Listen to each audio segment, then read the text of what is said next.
मी उद्धव ठाकरे यांचे आभार मानेन की उद्धव ठाकरेजींनी माझे 1000 रुपये वाचवले। कारण मी आव्हान केलं होतं की उद्धव ठाकरे यांच्या भाषणामध्ये विकासाच्या संदर्भातला एक मुद्दा दाखवा आणि 1000 रुपये मिळवा। काल मी तर काही त्यांचं भाषण ऐकलं नाही, पण मी फक्त भाषण संपल्याबरोबर जे भाषण ऐकणारे आहेत त्यांना विचारलं, 2-3 पत्रकारांना विचारलं, बाबा मला 1000 रुपयाचं त्या ठिकाणी आता फटका आहे का? उद्धव ठाकरे काहीतरी विकासावर बोलले का?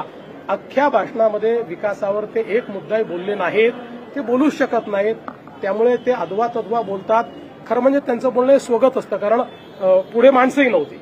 यावेळेस तर अशी परिस्थिती होती की पुढे माणसंही नव्हती, त्यामुळे त्यांचं स्वगत होतं। पण तरी देखील त्यांचे आभार मानतो की त्यांनी नेहमीच्या पद्धतीने लोकांच्या संदर्भात, विकासाच्या संदर्भात, लोककल्याण कसं करणार, राज्याला पुढे कसं नेणार, बीएमसीला पुढे कसं नेणार, याबद्दल अवाक्षरही न काढता मी जे बोललो ते सत्य करून दाखवलं आणि माझे 1000 रुपये वाचवले, त्याबद्दल आभार।